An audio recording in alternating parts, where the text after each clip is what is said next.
Hi hello అందరూ ఎలా ఉన్నారు? కాకరకాయ కూర ఎలా వండాలో మీకు చూపిద్దాం అనుకుంటున్నా. ఫస్ట్ గిన్నె పెట్టుకోవాలి, కింద పొయ్యి ముట్టియాలి. ముట్టించిన తర్వాత గింత నూనె పోసుకోవాలి. నూనె వేడిన తర్వాత ఉల్లిగడ్డలు వేయాలి. ఆ ఉల్లిగడ్డలు మగ్గాలి. సన్నటి సెగ మీద ఉల్లిగడ్డలు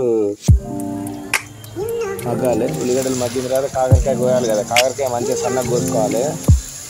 సన్నగా కోయకుండా లావు కోసినంతో చేదెక్కుతుంది.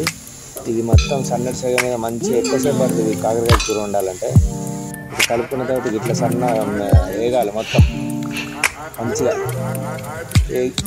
ఎర్రగా వేగిన తర్వాత ఇట్లా వేగిన తర్వాత కొద్దిగా అల్లం వేయాలి. అల్లం వెల్లిపాయ పేస్ట్ వేసిన తర్వాత కొంచెం కారం వేయాలి.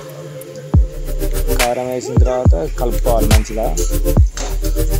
అది మొత్తం అల్లం మొత్తం ముక్కలకు పడుతుంది మంచిగా. మొత్తం సన్నటి సెగ మీదనే ఉండాలి ఇదంతా.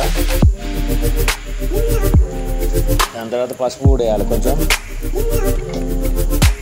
పసుపు వేసిన తర్వాత ఇవన్నీ సన్నటి సెగ మీదనే వండుకోవాలి మంచిగా. సన్నటి సెగ మీద వండితేనే టేస్ట్ వస్తుంది. దాని తర్వాత లాస్ట్కి మసాలా వేసిన తర్వాత లాస్ట్కి చివరికి అంతా మగ్గిన తర్వాత కొత్తిమీర వేయాలి. కలుపుకుంటే లాస్ట్కి మీకు కాకరకాయ కూర